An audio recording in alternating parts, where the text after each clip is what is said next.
Now that you're familiar with the core functions of Showit, I want to take a minute to talk about search engine optimization, also called SEO.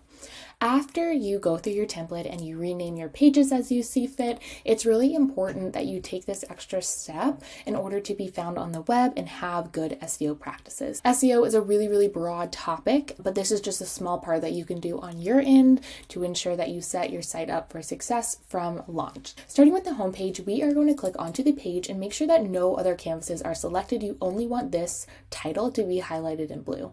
Next, you're going to go down to the bottom right and you're going to click on SEO settings. Here is where you're going to put your page title, your meta description, and a share image. So page title can be as simple as home and then maybe your brand name. So Balloons and Co.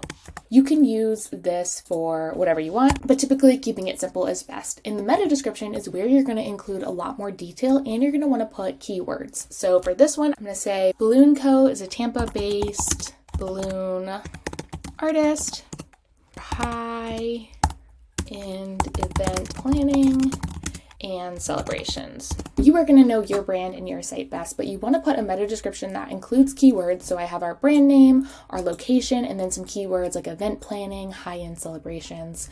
And then a share image is anything from your media library. You can use a unique share image for every page of your site, or you can make them all the same. It really is just a personal preference. All this is the image that shows up next to your page inside of Google, or if I were to text this link to a friend or share it on Facebook, it's the image that accompanies that link. This is a good example of our page title and a good meta description. Note that you have up to 60 characters in the page title and the meta descriptions. You really don't want to go longer than about this box. This is a good length. I could go a little bit longer, but you don't want, paragraphs of text in here or anything like that. You're going to go through and do this for every single page on your website, including, your coming soon pages, your terms and conditions pages. You want to make sure that every page has both a title and a meta description, and then you want to plug in that share image, whether you're using a unique one or the same one. That is page SEO. Now we want to talk about image SEO. Now, this one is not as important as page SEO, but it still can help. Using this about page as an example, I'm going to click on this image here, and if I go up to image, like I'm going to swap it out, I see swap image, and then you see SEO title and then description. Now the SEO title is going to default to the name of the image, but we actually want this to have keywords. So it doesn't really matter if it relates to the image or not, but I'm going to say balloon artist. That is our keyword.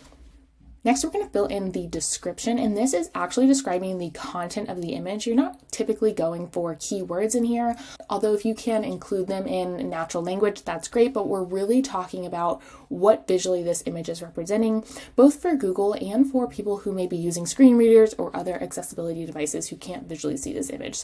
So I would say a woman with pink and white balloon sitting on the edge. Okay, so that is a pretty good meta description because it's describing exactly the content of this image. I'm going to go through and do this for all of the images on my site. For this one, the next one, I could say balloon artist for hire. Maybe that's our search term, or balloon artist in Tampa. That is our keyword. So you don't want to always use the same keyword over and over again. It's okay if you repeat some, but you want to make sure that the majority of them are unique. And then of course our description would be completely unique to this image.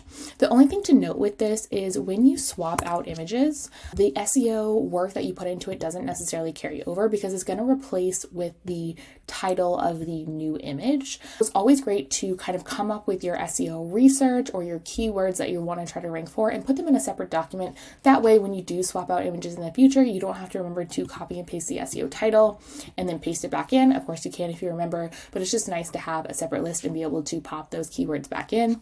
Of course, if you're changing the image, your description will probably also change unless it's, a very similar image from the same shot. So you will have to rewrite the description.